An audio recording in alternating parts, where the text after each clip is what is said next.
All right, welcome to the Apostates, and it is Republican Congressional Fight Club. Woo! All right, so let's talk about Kevin McCarthy and those elbows. Those sharp little elbows, since nothing much else is going to be rigid or sharp about him. Not a spine, anyway. Effects. Like, he thought, part of me believes that he did that partially.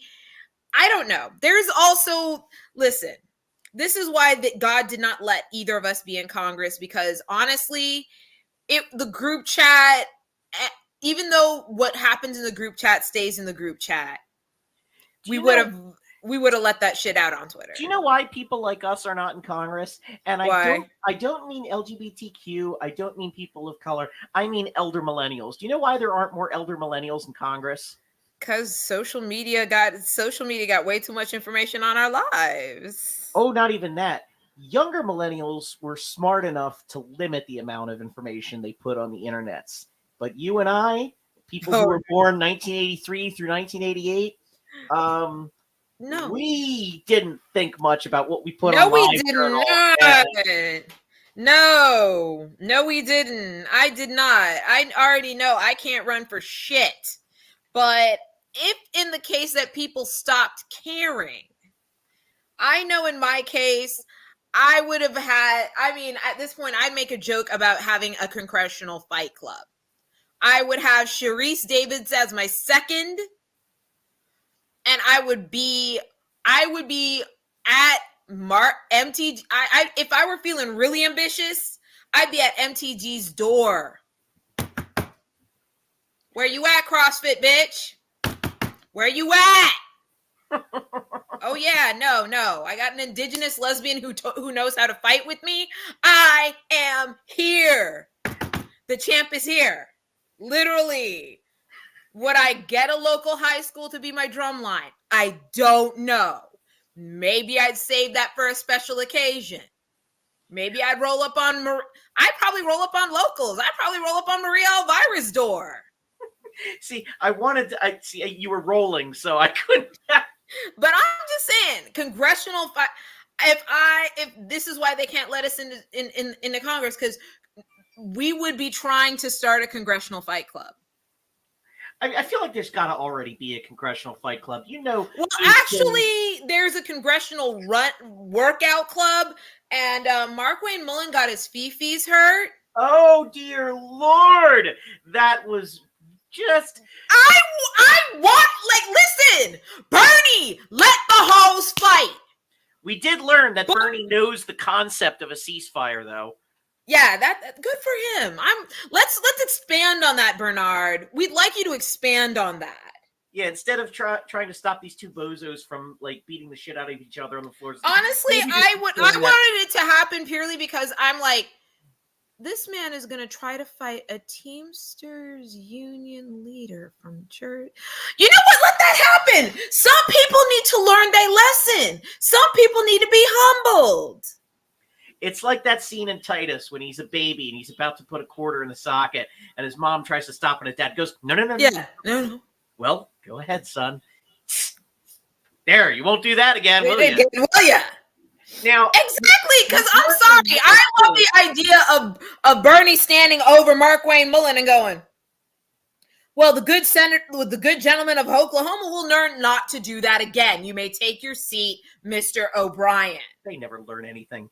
But it is funny to see his feelings get hurt over being told that he wasn't a self-made millionaire, because he wasn't. He inherited his business from his dad. Sir, you are nothing more than a daddy's money lesbian with more hair. I said what I said. That's the name of the new segment we just have to have on this show. I'm sorry. Listen, he's out here acting like he's put his hands in the dirt and he's shoveled and this. I'm like, you are so lucky you are not in the same room. Well, I would need to know if John Tester was in the same room, just so John Tester could look at him and go, John Tester looks like the kind of guy who, his nickname is Boomer, not because of his age. But because big like Helena High had one amazing football player, and that was Boomer, aka John Tester. Is the kind of tough guy that Joe Manchin likes to project that he is. Yeah, no, he's basically while he's sitting on his yacht with his soft, he's basically owner hands. All I'm gonna say is John Tester is what John Fetterman thinks he is. John Fetterman, good God. I'm just like, John Tester is what John Fetterman thinks he is. That man, like, listen, John Fetterman will vote the way we need him to, but I don't have to like him. I was happy to have John Fetterman beat Dr. Oz. It's the only sort of situation. It's not like I was excited to vote for the guy that chased the black man down the street with a shotgun because as far as I could tell, no black person in Pennsylvania was excited to vote for Fetterman. They just simply accepted his existence. They accepted his inevitability, like the off-colored Thanos that he is, off-colored low-market Thanos that he is. I mean, he's more like Treebeard. Don't put that on Treebeard. Don't put that on Treebeard. That's fair. That's fair. But I mean, he's a Tolkien character for sure. Like, I don't know which one. He's definitely not one of the Uruk-hai, but like, it's like he's a gently domesticated orc. Yeah, I think we can go for that. I mean, I feel like he has been gently domesticated. Like somebody took him in, raised him, taught him English, and now look at him. He's in the Senate. Bless his heart. Yeah, I am highly disappointed by it. Because like we've gone over it on the show. We don't need to rehash it again. But let's just say people are asking him, please call for a ceasefire. Not renounce Israel. Not say Israel that can go to hell. No, just say tell Israel to stop bombing hospitals and churches and to fucking take a minute and think about what you just take 5. Take 5. I don't think they're gonna fire anything from the rubble that is left of Gaza. Time out. Well, it's. Like I said, we're not going to get into that again. And again. I'm disappointed in him. It's just that I think both of us are. I'm going to support and donate to whoever gives him a primary challenge. And if he wins the primary, I'm going to have to seriously consider, depending on the layout of these elections, depending on what the Senate makeup may look like, I may sit it out and withhold my vote. Like I said, I can't bring myself to do that. I don't emotionally. I can't bring myself to do that. I feel very much that I do not have the privilege of doing that. Yes, I have escape hatches, but I don't really know if I have the financial ability to pull them. It's more that if there's a risk of us going from 55 votes to 53 votes, I will withhold my vote. If it's 52 to 50 votes, I'm voting. Yeah. I can 100% understand that. It's more of like if it's 59 to 60 votes, I'm voting. If there's enough vote, if like my vote could be the difference between us getting cloture for the first time since 2010, for that brief window of time since 2010, I will vote. If it's if it's between there's a possibility we may lose a majority or the possibility that we may gain the majority back, I will vote. But if it's something inconsequential, as a statement, I would withhold my vote. And it's really the only situation where I would withhold my vote. Yeah, in my case, I am not withholding my vote under any circumstances whatsoever. I live in hell world. It's literally all I have left. Yeah. Just for that one race, mind you. Yeah. Like I said, it's literally all I have left. There is really nothing I can do. Hold Sriracha mayo. See what you're doing. Yeah, I know. I get food, so. Sriracha mayo, huh? I live by that shit. That shit is life. And I mean, sometimes I think about, like, would it be worth having the OnlyFans of just me eating? I think that I would have an OnlyFans because my klutzy ass constantly runs into furniture, so I would just put OnlyFans up to say Ren gets fucked by the coffee table. I think that would be amazing, and I know that there would be enough people who would watch it. And if you've got nice feet, just post feet. It would just be me going, God damn it, like every 10 seconds. Yeah, but I still see the value in it. There are people who have, listen, for every pot, there's a lid. For every fetish, there is some schmuck with a fat bank account waiting for you to drain it. Why not? The free market has spoken. That's the one thing we have taken from our previous evil days. The free market has spoken. Yeah, there's some things that the free market is good for. I mean, it's certainly not good for. Oh man, I was going to get in the whole rant about the closing of rural hospitals and why we need the Affordable Care Act. Well, I mean, really, we need Medicare for all, but facts.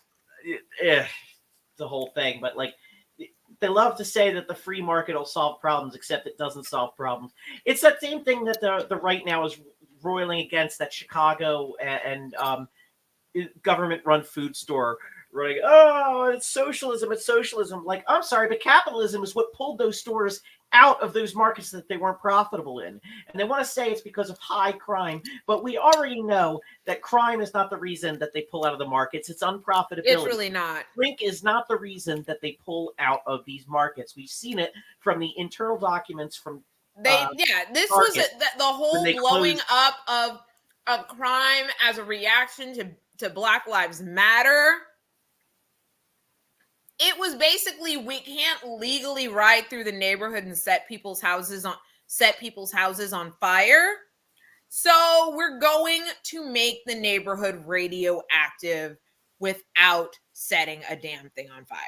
I think as I was saying the week before, like, my idea of comprehensive reparations is things that you just don't call reparations, like subsidizing grocery stores in underserved zip codes, like subsidizing infrastructure reform in very well ignored areas where infrastructure is allowed to degrade, and shit like that. You take all the things that have disparate or environment, or rebuilding environmentally areas that are underserved by the city park system or inadequately served by the city park system.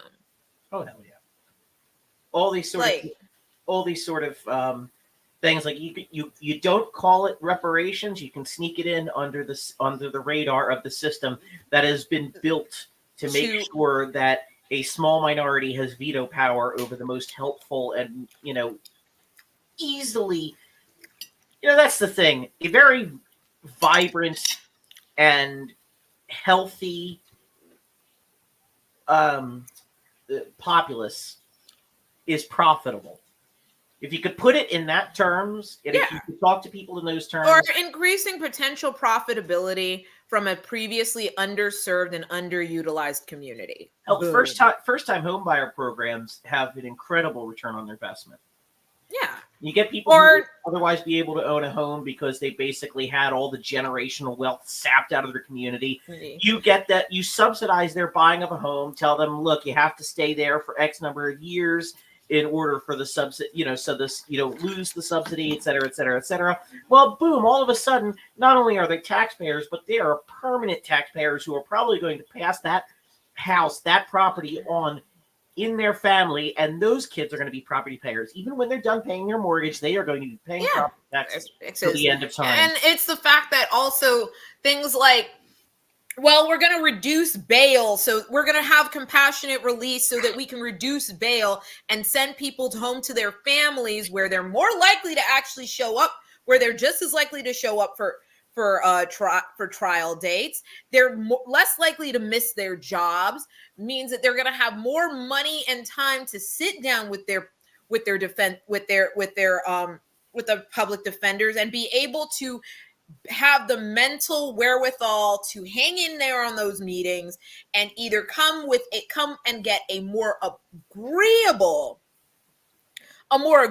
less onerous plea bargain, or end up having the charges dropped, or end up being declared not guilty.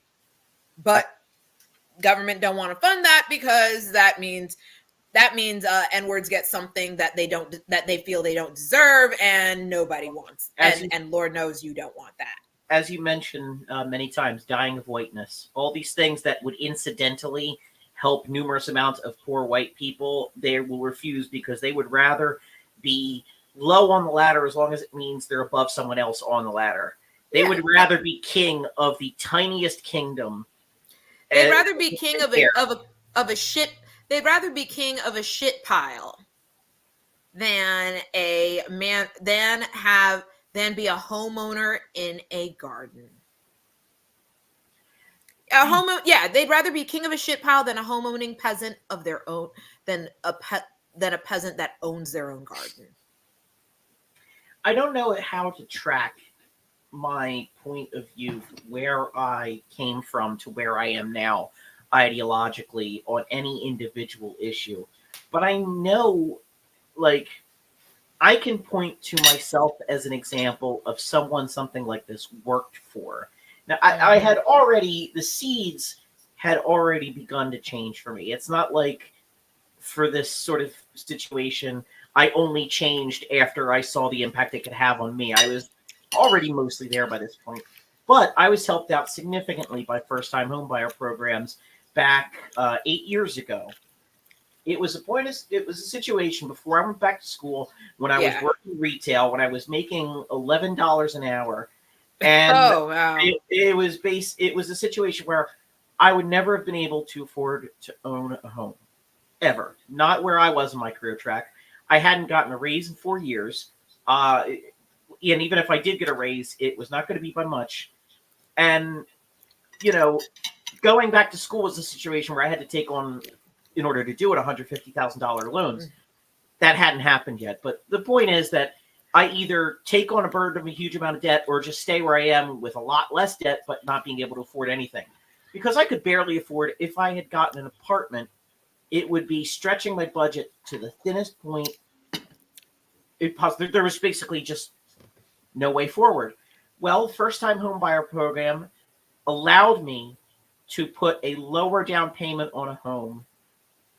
And because I was able to do that, because,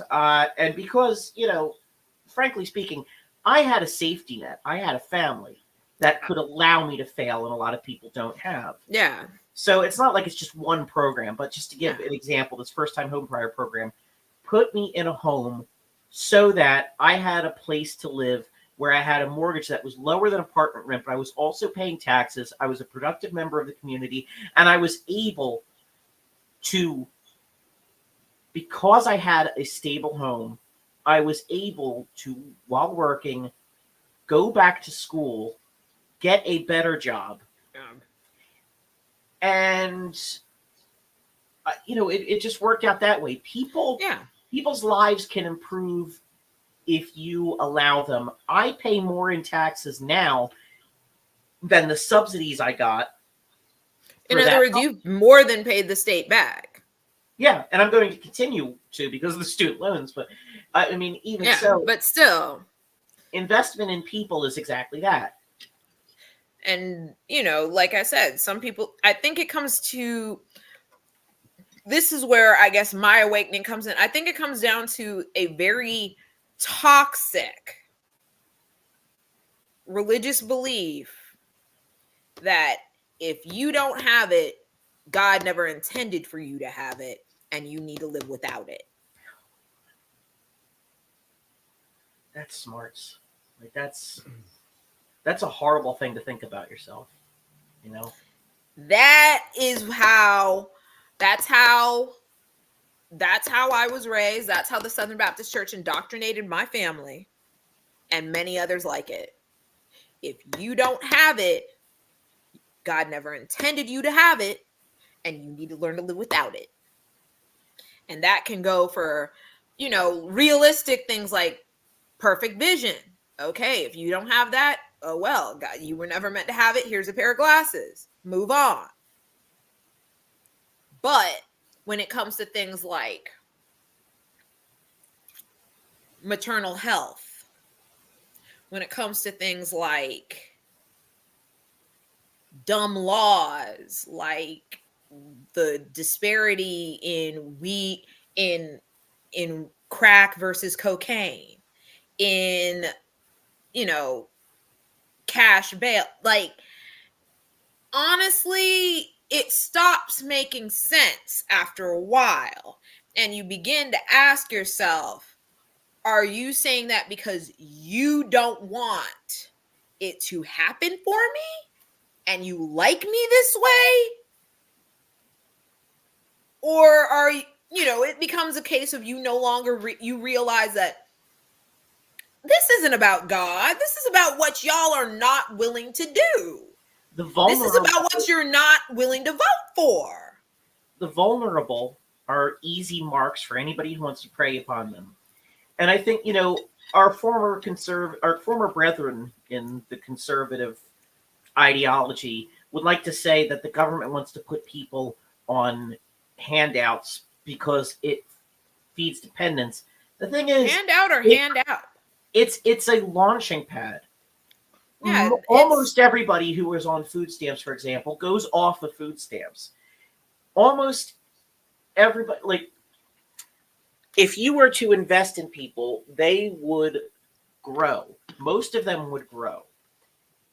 And those who don't just are sort of proof in how much we need it in the first place. Because when you think about, even though these are smaller, more homogenous countries, when you think about how smaller, more homogenous countries have looked at each other and said, this is what we need to do in order to alleviate our homeless problem. Since many of the homeless people who live here know the city well, let's let them become tour guides. We pay them a small amount, we provide them a small place to live. I believe it was Dublin that did this, and it really did put a bite into their homeless rate. And when you look at how more homogenous societies care for each other, that's when the idea that, and people talk about it on Twitter, and immediately they're like, well, why can't America do that? Immediately, some people are like, we've got different, that's considered socialism, this and that. And then someone just straight up says, nah, we not doing it because black people would benefit from it and we not having it. It's also not socialism. I'm like, that's not socialism. They're still working. They're still elements providing of your society or elements of your markets being socialized does not make your market socialist. In the same way, like, if it were, let's just say, I mean, to keep it on theme, we are already socialist because we've got a drop of socialism in our economy. But one drop, like the blood of Jesus, one drop makes you whole. But like, in all seriousness, my personal view of government, I think we'll do an episode at one point, which is, what is our treatise of what government should be from our point of view? I mean, a very simple version is, the government, on top of protecting individual rights, should also make sure the clash of rights is protecting people. One person's right to live a certain way should exist only insofar as it doesn't interfere with another's. But I think a big part of it is the government should allow people all the freedom to thrive and no freedom to exploit. And I think a big part of it is, we've all heard of, and for me, it's more the idea that, and I also feel that the government it's a contract we all agree on. Yeah. And we came in expecting certain parts of that contract to be fulfilled. They still haven't been fulfilled. Y'all are behind on fulfilling your portion of the contract. And I'm sorry, I feel like Black Americans who've been around here since emancipation are standing here like Rihanna, and deservedly so, saying, bitch better have my money. And people think that that's welfare. No, it's a promise the government made. Sorry, you said the words. Now I'm going, blah, blah. Yeah, I know. It's like the government, it's a promise the government made. But of course, between the corruption of the Freedmen's Bureau and the and the betrayal of Reconstruction, the promise was never fulfilled. And even before that, you have how many indigenous tribes that we literally wrote promises to them that the government had no intention of keeping. Like, we don't have to honor that. I mean, it was to you. You don't expect us yeah, to. it's like, listen, Kim Tallbear should actually be a literal congresswoman from the Cherokee Nation, but she's not because because the government is pretending to ignore a line in the treaty. Like, what are we doing here? What are we doing? We need a real populist movement to, and I use populist in the neutral sense, People-based. but it just an omnibus constitutional amendment, something that is basically like a third founding. Like, we need like hit the restart button. We need to redo all this because this turned into some bullshit that we really did not plan. We really did not plan properly. The Reconstruction amendments gave a nice kickstart, helped us last another 150 years trying to make our way towards whole, but no, yeah, we fucked up. We didn't make it. We fucked up. We need codification of. We basically need amendments that plug a lot of holes that Trump made apparent, but shit that's been wrong since the beginning too. Day zero. Yeah, we need to actually, and I think honestly the fact that now I'm saying this as someone who was born and raised as a Southern Baptist. I think for their part, for aggravating and prolonging slavery and segregation, that is the first denomination that needs to be in fucking line to be taxed. I remember hearing once, like, you can't, the reason religions aren't taxed because there's no way to fairly tax, fairly tax or not tax, this or that religion. Okay, tax all of them then. For me, it's like we tax all of them, and yes, you can do it on a sliding scale. You're not going to charge a storefront church where the pastor is driving a 20-year-old Mazda and actually does the work and is a painter or some ish. Meanwhile, Joel Osteen will be drawn and quartered. You know what? I ain't even mad. I would probably say John Hagee first or Robert Jeffress He first. was at the goddamn March for Israel today. I don't want, bruh. It's Rapture Yahtzee, bitch. They're playing Rapture Yahtzee. They don't love them people. They don't care about them people. They are playing Rapture Yahtzee.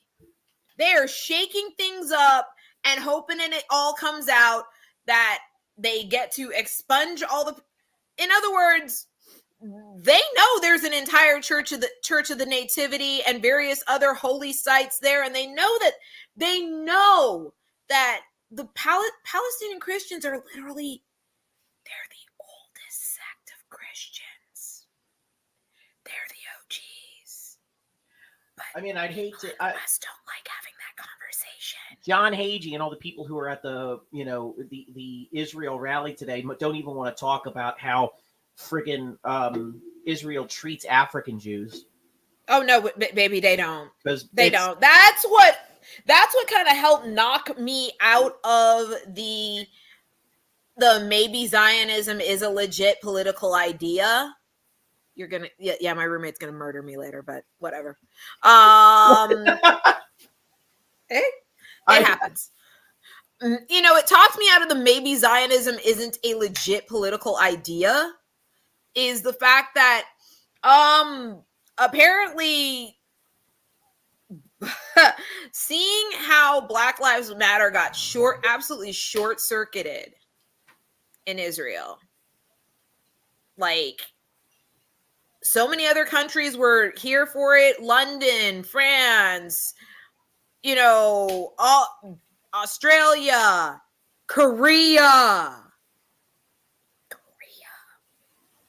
Just let that one sink in. Korea, Japan, and Israel's like, what? But we taught your cops everything we know.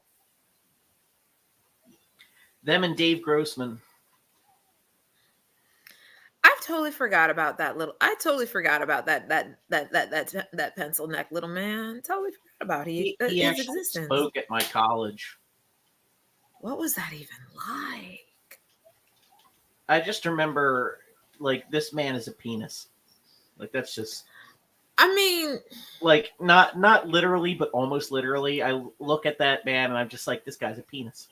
Like, I just don't. and that is literally like.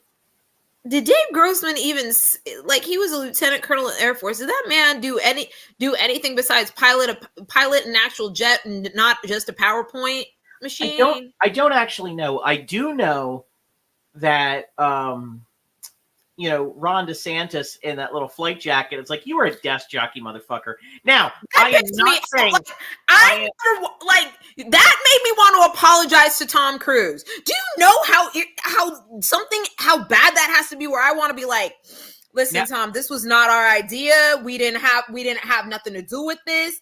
Please don't send the ghost of L. Ron Hubbard after us. We listen. That was on him. You can go be mad at him. I'm just going to say, I am not trying to denigrate anybody who was in a support role, because you need the support role for the field role. However, if you were in a support role, don't go out and fuck bomber jackets. Own it. Own it. Own it. I mean, what I love are people who are in support roles and absolutely make jokes about the support roles, because I'm like, I 100% understand where you're coming from, bruh. Because if we do want to talk a little bit about the time that Ron DeSantis was in the field, let's talk about what he was doing in the field. Yeah, let's talk about some Guantanamo Bay adventures, shall we? Let's talk about. You know what? Let's talk about, because we haven't gotten to it yet. We'll talk a little bit about it. Let's talk about the debate. Speaking of Ron DeSantis, who basically is, I know, not the deep cuts, but I look at that man and I see Vincent D'Onofrio wearing an Edgar suit. And like Pam, I am up until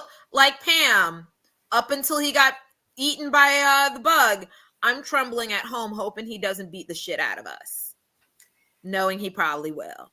Have you ever seen a man more uncomfortable in his own skin? Because that guy, like, just standing there the way he does, like, I'm gonna tell you, actually, yeah, I have seen a man much more that uncomfortable in his own skin, but that was before he transitioned, and I saw him 2 years, and I saw her about a year and change later at work at my job at that time, and said, "Hey, it's nice to see you again."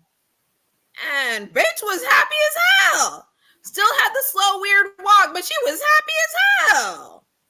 So maybe there needs an egg that needs to be cracked. I don't know. But yeah, that is a man that does not look like he don't human very well. No, he really don't. He has just this clear contempt for being wherever the hell it is he is at any given moment. He has a clear contempt for his own existence, and it's kind of funny if you don't like him. By the way, lifts for men is gender affirming care. Yes, it actually is. It actually is. I mean, and it's not like, and it's unlike Robert Downey Jr., who owns that shit. Like, Robert Downey Jr. is short and owns it. Live for that. Tangent. Huh? Sorry, viewers. I know we just changed the subject to the debates. And we haven't even gotten to the debates. We just got through on this. But tangent, since Robert Downey Jr. was brought up. Gothica was a good movie, actually. Thank you. I said it. Thank you. Talk about it. About it. There is nothing about that movie. No one has ever been able to point anything to me about that movie. Which it was just poorly marketed. That was the only problem. That's literally its only flaw. And poorly marketed. And I'm going to my grave saying that. Robert Downey Jr.'s casting is the kind of genius you only know if you lived through the period of time when he was basically a black sheep and could barely get cast in any movie. The fact that they cast him in the role he did was the kind of casting that tried to lead you to believe something about the character, and it only worked in that era. It wouldn't work now. People seeing it now wouldn't even get what his being that character is supposed to lead you to try to believe about it. Facts. Being the stable motherfucker. No, you were like, Nah, y'all not casting this man as the stable motherfucker. There's no way you're casting him as the stable motherfucker. Oh my God, he killed it. He killed it as a stable motherfucker. What the fuck am I watching? Maybe he's not that wrong. Maybe he's not done after all. Maybe the shit is actually pretty good. Listen, everybody clocked in and clocked out like they motherfucking should. John David Lynch acted that shit down, and I was terrified of that motherfucker by the time it was over. If I saw him in the grocery store, I'd piss myself and run in the other direction. His casting in Zodiac just a few years later was... I haven't seen Zodiac, but now I'm gonna have to put it on the list. Fucking see Zodiac. It is David Fincher's best film. It is, like, bar none, his best film. But yeah, like I said, Gothica, people sleep on it. Most people just watch it because Halle Berry and the whole controversy with her and Fred Durst and the Behind Blue Eyes, and and that cover was trash anyway. That was kind of inextricably linked to the movie, and also, like, the name doesn't make sense to like what's in the movie. But the movie itself is a fucking solid post-possession. It's a great movie. I will say this. I think I know what Gothica was kind of the whole woman bound. In other words, if you would have flipped the casting, if you'd have flipped the setting back 100 years to a rainy London asylum, the story still would have worked. That's why I think they call it Gothica. In other words, just some minor tweaks and the basic storyline still would have worked. I think that's why they called it that. I think I get that. A thematic sort of title. I think it made people expect things from it that didn't happen. That's entirely possible. I literally went in there with an expectation that it was going to be gothic horror. And I got what I wanted. I got what I came in there for. So I realized they weren't, that film wasn't for everybody. A word about Charles S. Dutton and how, like, listen, people sleep on the Black Yaleys like you wouldn't. People sleep on the Black Yaleys. They really do. They constantly sleep on the Black Yaleys. The they call it the editor's cut or the assembly cut of Alien 3. He is incredible. He's speaking of David Fincher. He's incredible in Panic Room. Like I said, Charles S. Dutton, people constantly sleep on him unless you're Black. If you're Black, you can believe that Charles S. Dutton is that gentleman. I'm an asshole. Oh, I'm an asshole. That was Forrest Whitaker. Oh, I am such an asshole. Yeah, because I'm looking at you. That's why I said Black Yaleys, because I'm looking at you like, I'm like, what? I am such an asshole. Is it because I said Black Yaleys? I confused one fucking elder Gen X Black actor for another. Oh God, I'm such an asshole. Because I'm like, wait, what are you talking about? That was Forrest Whitaker. What the fuck is wrong with me? I was just still back on Gothica, and I wanted to get to my next point about Rock. You gonna be okay? I mean, you need to see. I need Fox to release where like at least when I confused Jake Busey for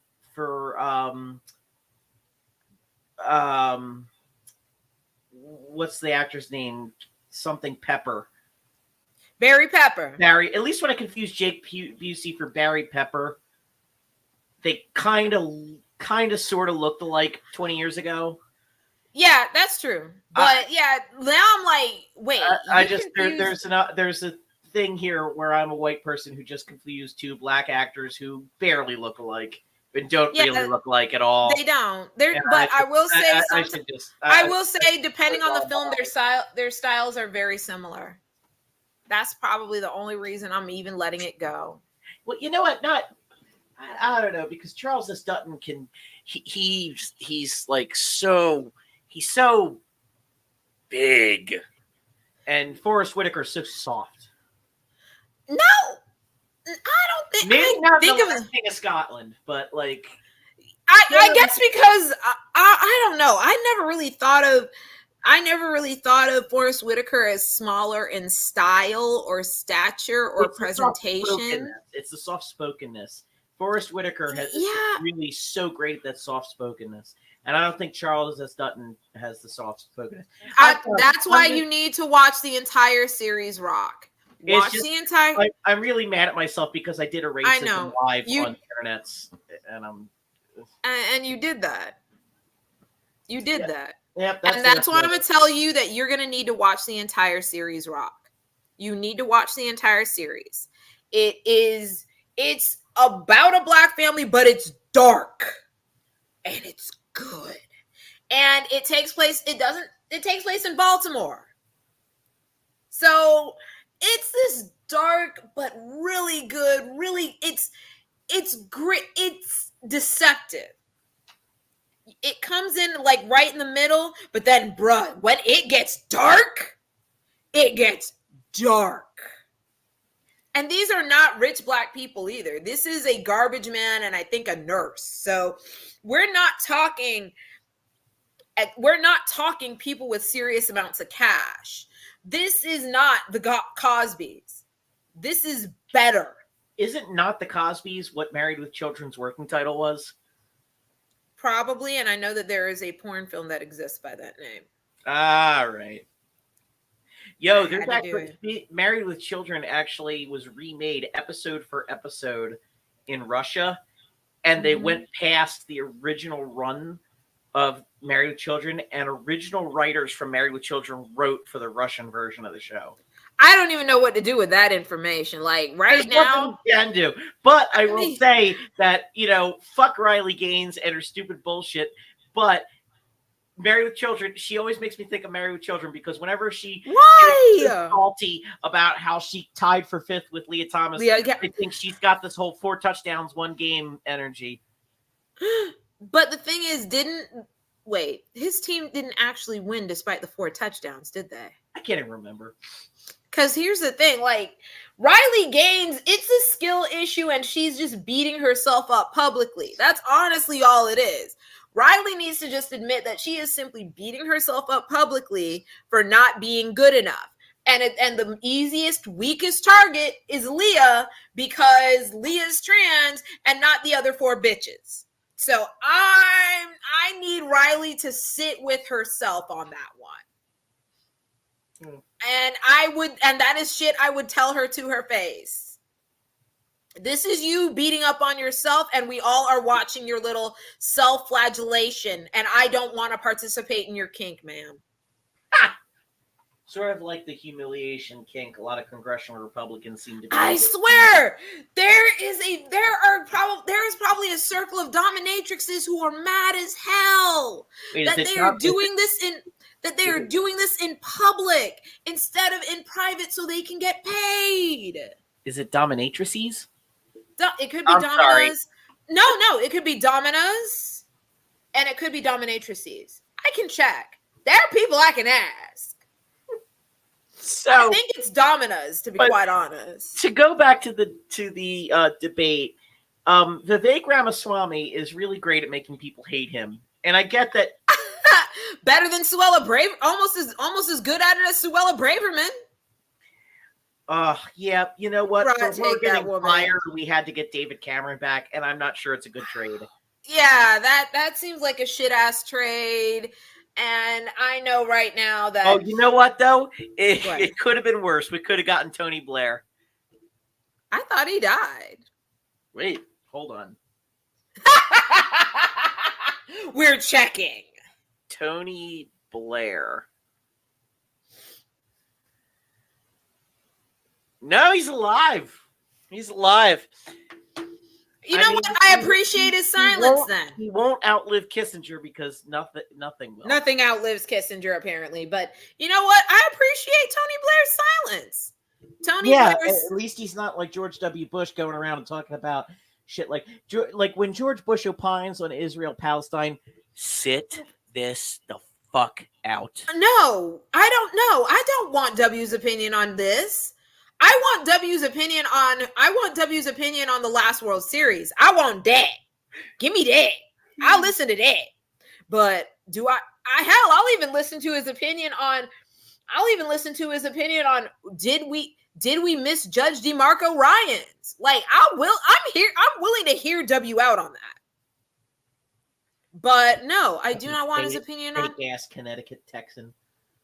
I don't want his opinion on I really don't want his opinion on Palestine or Israel.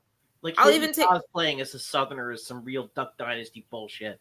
Yeah, it is, but you know what? I'm like, let's put it like this.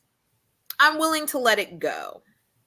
Reason I'm willing to let it go because it's more believable, sadly enough, due to his alcohol problem, due to his him being in recovery from alcoholism, his Southerner shtick and his outward, probably genuine religiosity. I'm willing to give W his Southerner shtick because you got Trump trying to do his man of the people shtick, and we all know that shit is fake AF. You know, I get tired of this whole, and we saw it back with Bush. Mm-hmm. The Bush won because he was the kind of president you wanted to have a beer with. Okay, then explain fucking Trump, because he does not want to have a beer with you, motherfucker. That's the part that gets me. Like, I know I could have sat and had not necessarily a beer, but I could have had an alcoholic beverage with Hillary. I know I could have done that. We probably would have disagreed about a lot of shit, but I have a feeling the moment we discuss pockets in women's clothing, it would have been like, no, let me tell you something. And there would have been a conversation, and we would have been fine. Hey, she's speaking up again about Israel-Palestine, and I don't know if I want to hear her either. I don't want to hear her. My response is, bitch, go to Michigan. I don't know if I want to hear her either. I really don't. There's really like I never want to hear Hillary Clinton. There is not a time in my life. But I'm gonna be, because let me explain to you. Back years. This is your. Let me tell you something. When we realized that she had presidential ambitions, which was, by the way, during Bill Clinton's turn. Yeah, we all knew that was, even in our evil days, we knew that was a thing. There was a thing that I said to myself, which was, there is not a thing in this universe that could make me vote for Hillary Clinton. And then God said, bet. And God looked at you and said, oh, bet. Yeah. God looked at so many of people and said, oh, nothing could make you vote for Hillary Clinton? Nothing? Because, you know what, for a long time, I thought to myself, I can't think of someone I would like less to be president than Hillary Clinton. And then the universe said, bet. And the universe said, bet. Because here's the thing. Whether it was me as a young conservative, or me now as globally, you would call me left of center, but in the United States, you'd call me a Marxist, Leninist, whatever the fuck. I have always hated Hillary Clinton, and I always will. And that maybe you could argue that's unfair. Maybe you could argue that I've always hated her husband too, and I hated him when I was conservative, and I hate him now. There's a lot to hate about Hillary. I mean, I'm not even gonna lie, but there are things where you're just gonna have to, like, I'm gonna be honest. I regret, even though my precinct, my state at the time did what it needed to do and it wasn't enough, I regret not voting for Hillary. Even though my state and everybody else did what they needed to do, but everyone else didn't. In other words, Florida was never going to be in play in 2016 or 2020 because the Democrats abandoned that state 30 years ago. No, Florida went blue for Hillary. Florida went for Hillary. What? Yeah. Or if Florida didn't go for Hillary, I'm pretty sure it went red for Trump in 2016. Oh, no. My county went blue. Okay. Miami-Dade County went blue. Miami-Dade County, the tri-counties stayed blue. The last vestige of Democrat control in Florida statewide, not local regional, was Bill. What's his name? The senator. He was the last Bill one. Nelson. Bill Nelson.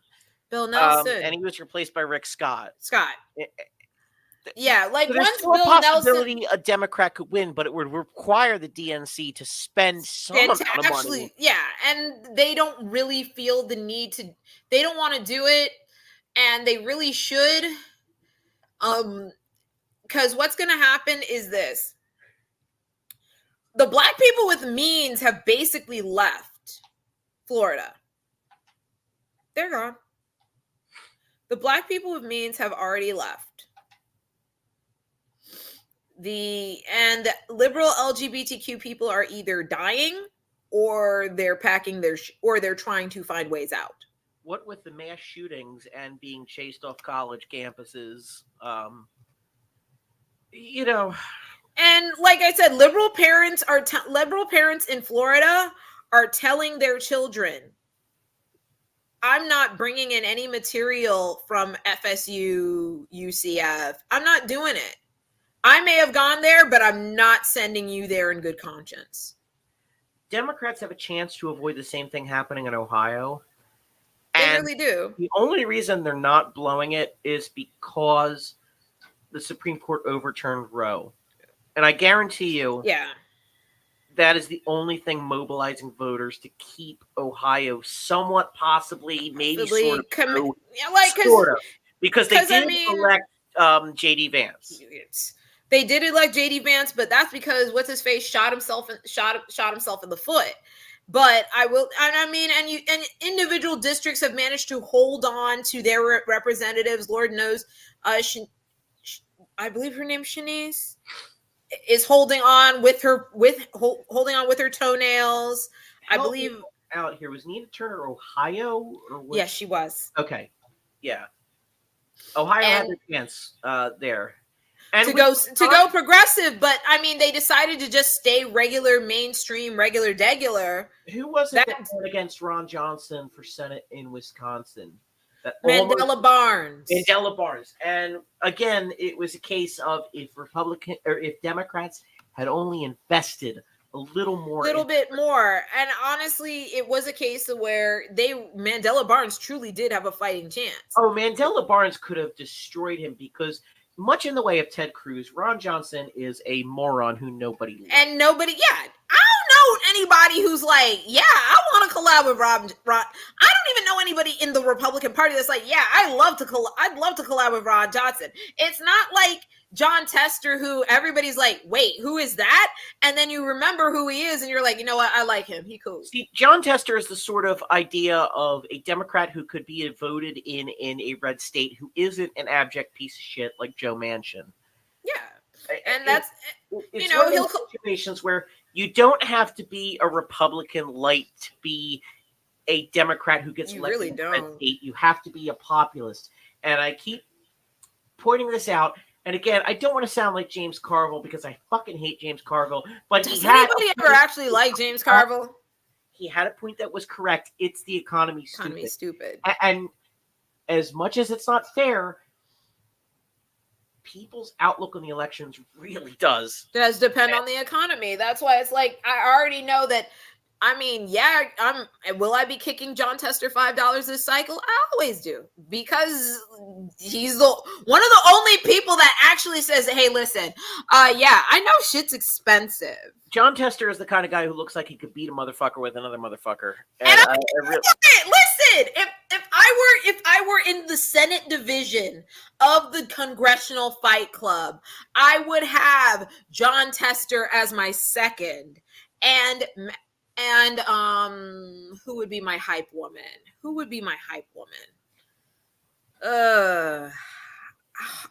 I want to say Kristen Gillibrand, but I don't really trust her 100%.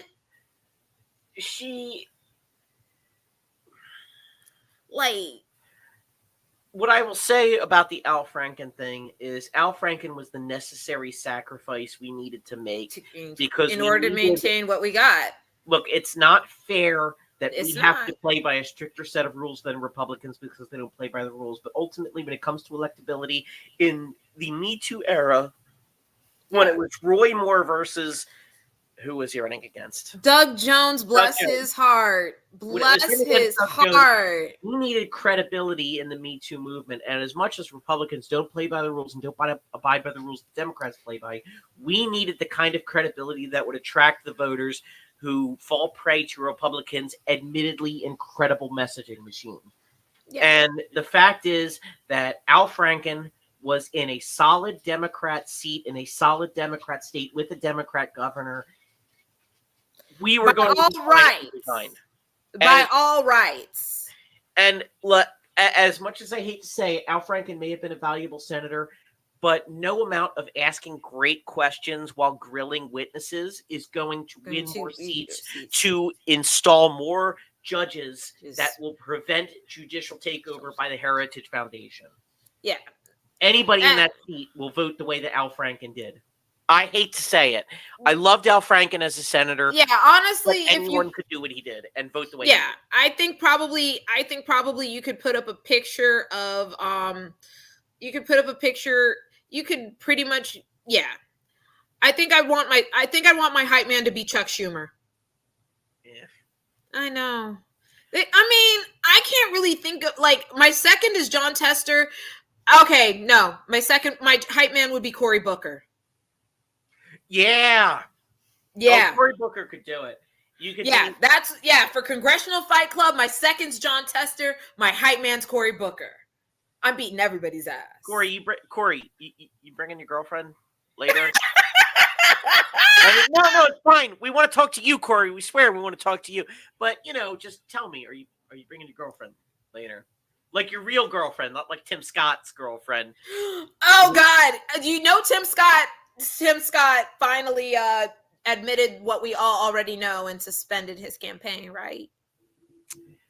Oh, that's going to come as such a heartbreak to a totally real girlfriend whose name is probably Georgia Glass. No, Mindy. No, but come on, George Glass. Come on. George Glass. I can't. But I admit I did not have him in my dropout order this soon. I really didn't. I'm surprised that Chris Christie fumbled the ball so bad, but maybe I'm not surprised. But I will say I'm scared by how he's the only one on that stage that I think if he won the presidency, we wouldn't be as entirely fucked as we would be otherwise, because he's the only one on that stage. This is the point I really wanted to make. He's the only one on the stage that really doesn't give a fuck about the Heritage Foundation's fucking little stupid plans. Well, not only that, he's the only one on stage who, and we talked about it on a previous show, he's the only one on the stage who understood the stakes of Ukraine and Russia and how we are bound to protect Ukraine because of the Budapest Memorandum. And yeah, technically, we could do whatever we want. But the thing is, when it comes to treaties and the future of diplomacy, our word is the only thing that allows us to operate on the world stage with any kind of credibility. And Trump has so soiled our word by backing out of multiple alliances and treaties, pulling out of the Iran deal, pulling out of NAFTA. Granted, pulling out like a Catholic high school senior, basically. That's good. You could say what you will about NAFTA, whether it was a good deal, bad deal. I mean, no one thinks it was a good deal. But the thing is, the way I don't even think Clinton's proud of it. Well, what I'm amazed by is that we pulled out of NAFTA without negotiating a new deal and just said, all right, we're negotiating. Like, you're a businessman. Why would you pull out of the deal? Our only leverage then negotiate in the deal. Once you pull out, you don't have the leverage of saying we will pull out of the deal. You fucking moron. Which is why I often say we should have just voted Paris Hilton in, because if you gave Paris Hilton the amount of money that Donald Trump got, she'd actually make more. But anyway, to go back, again, Chris Christie was the only one who seems to have ever heard of the Budapest Memorandum, which basically said to Ukraine, if you denuclearize, we will protect you. We got you. Well, one of the other signatories attacked Ukraine, and now we've got a large saying. Every single Republican on that stage is basically Nikki Haley to some degree is saying, protect Ukraine, but she's not. No, she's not. She's saying it up until Vivek says opposite. Yeah, I'm sorry. It's a case where hers is more situational and ideological. It's not practical. It's not statecraft. And Chris Christie, as much as I hate to give that man credit, came out and said the reason why we need to support Ukraine, because he didn't say specifically it was the Budapest Memorandum, but he basically said we gave them our word. Yeah. And to a certain extent, after Trump pulling out of the climate accords, and pulling out of the Iran deal, and pulling out of NAFTA without even having a plan in place. Now, granted, we did renegotiate a new trade deal. It thankfully didn't destroy us, but it could have. But the thing is, our word is losing a lot of currency. And if we turn our back on Ukraine after telling them, hey, we're worthless, we can't be trusted anymore. We cannot be trusted. And the thing is, the only person on that stage who understood that and spoke it, because everyone else on the stage seems to think that Ukraine didn't exist before 2014. It's fucking psychotic. I'm sorry for being so emphatic and profane. For me, it's the fact that both of us grew up in an age where fuck Russia was basically our foreign policy. Fuck them and the clique they claim. It was basically fuck Russia and the clique they claim at all costs.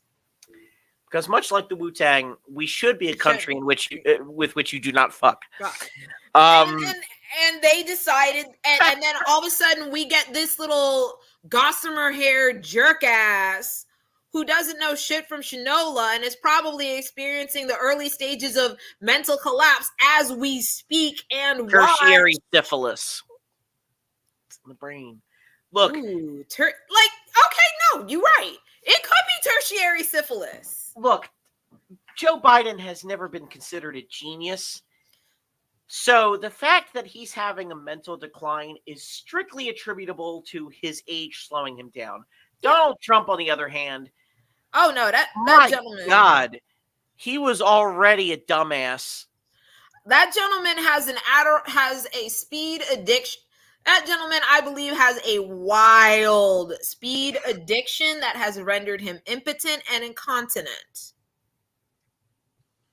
God bless the United States.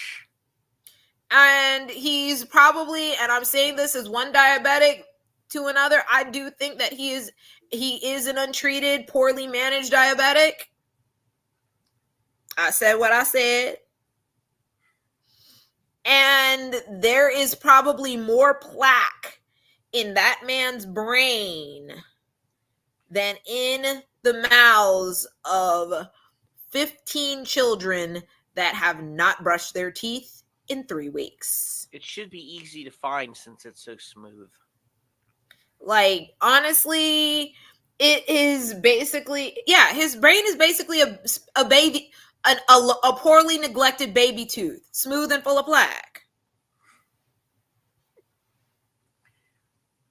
His brain is a neglected baby tooth. It is smooth and full of plaque. And the fact that the Republicans are so bound up, and you can hate Rick Wilson all you want. The one thing he said that was absolutely accurate was that the Republicans have tied themselves with a cord of steel to that man till the end of time. I'm just hoping it was worth it to them. I really am. And it's not just, and like I said, it's while the Republicans listen, the amount of institutions that have tied themselves to this man, whole networks, radio stations, churches, denominations, Southern Baptist Church, that have tied themselves either primarily, secondarily, or tertiarily to Trump is sickening.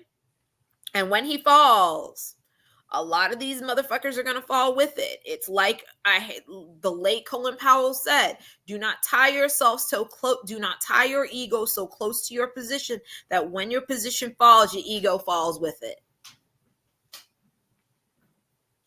Damn, the fact that I dug up Colin Powell's old corpse. Damn. I was gonna say, because he's in hell waiting for Kissinger. Oh yeah, no, I know he gonna be.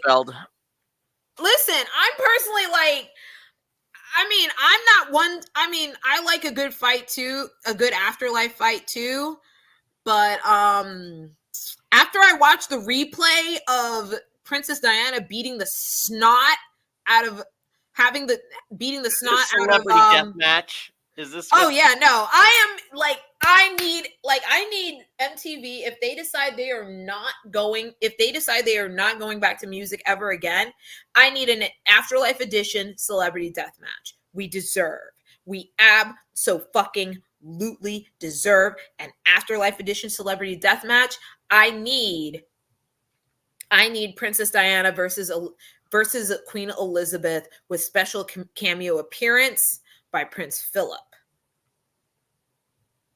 Or we could wait till King Charles's horse dies and go from there. You know those scenes in Ghosts where all the bad people, once they realize they're dead, get dragged down to hell by the demons and everything like that?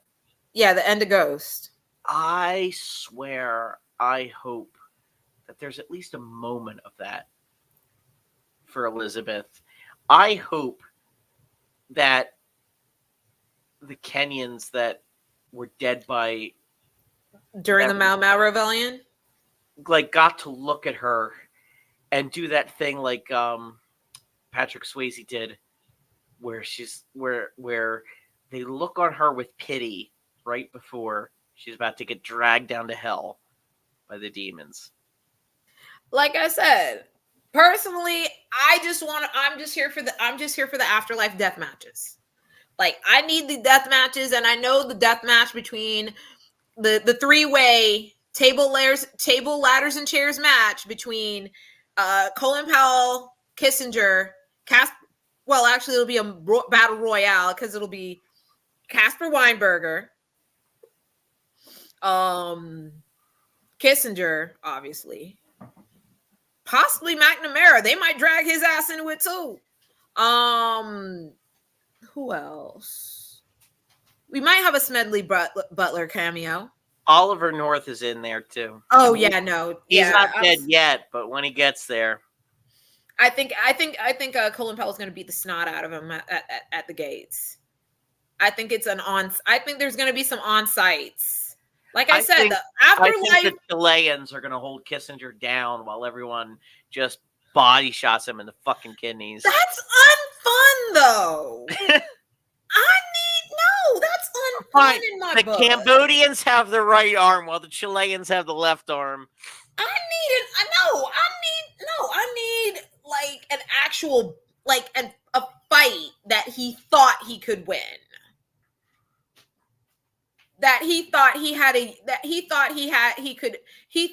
a faction of Hell's armies on his side that he'd been working on. I need that moment where he thought he had that shit. But they got a better deal from George H.W. Bush. Oh man. You don't get to lead the CIA unless you're a piece of shit. I mean, honestly, that's where we're going. That's where I'd like to go from here. And me knowing that right now, I'm subliminally calling Eric to the table. I'm sure he's willing to believe because, like I said, the luxury Eagles fans have is they now can tell people who's real and who's not. Y'all know that. Y'all can now sit on your little thrones on Broad Street and say and declare who is real and who's not. That Jason Kelce is no longer the most famous Kelce. Listen, he hasn't given the Hall of Fame his mummer's outfit, so he can go fuck himself. Give them the damn mummer's outfit, motherfucker. Take it out your damn basement. Air the motherfucker out. I don't care if it's got beer and vomit on it. Let No the one goddamn likes us. We don't care. give the damn historians your damn mummer's outfit so we can hang the shit up. God damn, why are you so difficult? Are you difficult because your brother's getting sloppy top from Taylor? Oh, you know It's what? because he's getting sloppy top from Taylor. So, you know what? Speaking of which, some whatever newspaper it was hired a dedicated Taylor Swift reporter. And as all these newspapers, these local newspapers across the country are folding, and Washington Post and all these other places are getting a dedicated Taylor Swift reporter. Why I is have he to doing say it? that, yeah, unfortunately, we don't get a report, an in-depth reporting of all the corruption going on in We Kinloch, don't get it in. Missouri. But at least we know the last place that Taylor Swift took a shit. Thank Like, God. ma'am, I follow people on Twitter that do more up to, like, listen, follow 5 random Swifties from around the world and save yourself the damn money. Follow 5 random Swifties. Really? Because I'm tired. Kansas, the county in Kansas whose cops created a situation that killed the publisher of a paper. They are slow walking that trial. The fact that I still can't get over the Fifth Circuit of Louisiana. You already know. You probably know. The Fifth Circuit of Louisiana? Okay, so what happened was. What happened was. That was a category on Black Jeopardy on SNL. What had happened was. All right, so what happened was, you know how usually when it comes to appeals have to be filed by the prisoner themselves, right? Depending on your jurisdiction. Oh no. Does this have to do with a death row inmate? As far as I know, it might have. All I know is that the judges basically swore they weren't actually going to read them and just say no to all of them. Almost all, like maybe 1 or 2 they let go through. I mean, the Fifth Circuit are a bunch of psychopaths that the Heritage Foundation absolutely loves and gives sloppy top to on the regular. And the Federalist Society, like, just. I'm just wondering when Catholics are going to figure out that Protestants are just using them for their minds. When are Catholics going to figure out that Protestants are just using them for their minds and will not be giving them any sort of actual power? That's what I'm waiting for. When are Catholics going to figure that shit out? There's a reason why, despite the genocide that Biden is doing absolutely nothing to prevent, I'm still going to vote for Biden. And it isn't because I think Biden's 99% Hitler and Trump is 100% Hitler. It's because I know that Trump's presidency will usher in the destructive force times. I mean, it's not that I think, oh, well, it's bad there, but it's not bad here. Not that. It's that I know that the man who moved the embassy to Jerusalem is going to allow for so much more destruction and genocide.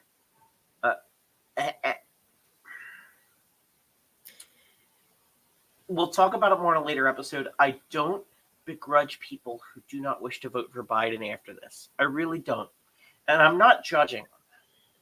I admit maybe it's from where I'm standing and I see it as a much more dire situation because Florida is a little bit further down the road and closer to the point of impact. Maybe because I'm closer to the point of impact, I'm not going to openly begrudge, but I will side-eye the entire fuck out of out of people. Because I'm sorry, just because I know I have escape hatches does not mean I have the financial ability to leverage them. And then there's people who don't have them. And I know that, like, and the fact that I even have escape hatches to even contemplate in other words, the fact that I know if it gets bad enough, there are couches outside the United States that I can sleep on. Don't know for how long, but it's the fact that I know that they exist, that I have ways out. I may not have the financial ability to leverage them immediately, but they are there. And some people don't even have that. There are people who they are the only family they have. And honestly, I'm not going to begrudge, but I am going to side eye. There are the things that I said in 2016 would happen if Trump became president. The only reason they didn't happen was because of basically two people, Mike Pence and James Mattis. And that's it. That was Those the were thin the line. only two. Those were the only two guardrails that man had. I still am amazed that Mad Dog fucking Mattis, that motherfucker, held Trump back from his dictatorial aims, from doing a lot of dumb shit.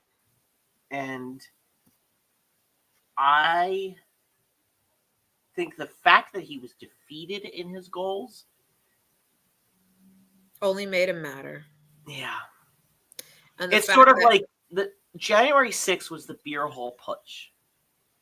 Yeah, and it's the fact that Hitler licked his wounds, and they sent it, and they sent his, and the fact that they most of the people who've been sentenced are being held together.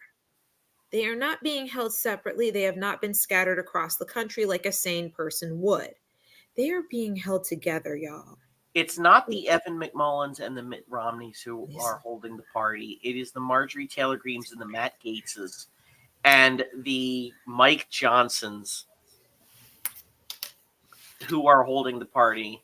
They are, look, fascism is real and it's here and it is a real danger.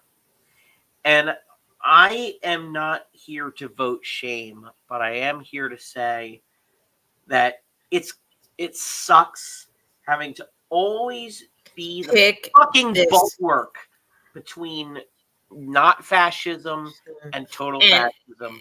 Yeah. But we desperately need this to stand. Like, I wanted the fact that we can't even get back to that all we're fighting for. We're not even fighting to get back to the regular levels of suck. Yeah. We're just fighting not to have it suck worse. We need to keep the government as democratic as possible while we try to build a movement that can unfuck the system. But we need to be constantly vigilant, and it's exhausting. And it's not fair, but it requires us to be there. It's like living in there is a cancer on the body politic, and it has already destroyed the Republican Party. There's a cancer on the body politic. We are not well. We are nowhere near well. And voting for chemo, we're basically voting between chemo or nuts and berries that you read about on the internet. In 100 years, they're going to think that chemo is barbaric because they'll have developed a much better and incredible system. But for now, chemo is all we have. Basically, that's all we got. And it sucks. And I hate saying to all the people who belong to marginalized communities, you still have to be stalwart and you still have to be there. but it's all we have. Always have. In And the trusting time, and I admit there's only one group of people that I'm literally, when it comes down to it, for Palestinian and Muslim Americans, you are the one group that I will not side eye or begrudge. You are going through a literal genocide. An entire part of your population is being burned away as it stands. And nobody's doing anything. Nobody's doing anything. And it's really painful. It's been nothing but fuck shit since the Balfour Memorandum, or the Declaration, rather. And it's still fuck shit. It's and all I'm sorry. You are not judged. We see you. We love you. Whatever you do, we understand. But for everybody else, yeah, everybody else on the other hand, please. Listen, just do it so that way. Listen, at least let's put it like this. At least you can utter the words ceasefire in a room full of Democrats. You can at least utter the word. In a room full of Republicans, you're going to get a bunch of rapture Yahtzee motherfuckers beating the shit out of you before you can get the first syllable out. There's an irony in the type of people who say that we have the right to this land by right of conquest, also saying, man, fuck those Palestinians. Exactly. Because, anyway, that'll be about it for the day. I want to say Kissinger's still alive. That's some bullshit. We love you all 5 of you who watch this. And we will see you next week. I'm very drunk and I did a racism tonight. I have a lot to think about. And we will be back next week. Dallas, thank you. You're welcome. You're welcome. Being our, the incredible co-host, and the, it friggin' sucks being like, knowing where we came from to where we are now. It friggin' sucks because we have to say, no, we know how these people work. And really are. Psychotic. It's, how these people really are. It's the fact that that's the part that I think people what I find interesting is another group that is going through that are people who are ex-evangelicals trying, especially ex-evangelicals who come from who have ties in the political sphere, how they're trying to explain, no, they really mean that. And that's why sometimes I do make the joke, what's going to happen the day the Catholics realize that the evangelicals will not want to power share? It's like that quote from The Death of Democracy by Benjamin forget his full name. But they said of Hitler, don't listen to him. He's telling the truth. Yeah. And it's like people talk about, well, I'm like, oh, he's only the Speaker of the House. Yeah, which presides over the House. He helps decide what bills make it to the floor, fam. That's important. Or, I mean, I feel like some people are getting it with the fact that Moms of Liberty has been trounced in so many school board elections. Not in my fucking locality. I'm sorry. They lost by they won by 100 votes. Oof. Like I said, all I know is that right now there is a district in Virginia that does not have Antonin's daughter on its school board. And I know that they're right. And I know that to one kid, that's the world. To one kid, that's the world. So I'm praying to universe, kill Kissinger so that next week we can say, and this just in, Dick Cheney's still alive. All right. Have a wonderful night. We love you. We will see you next week. Good night, everybody.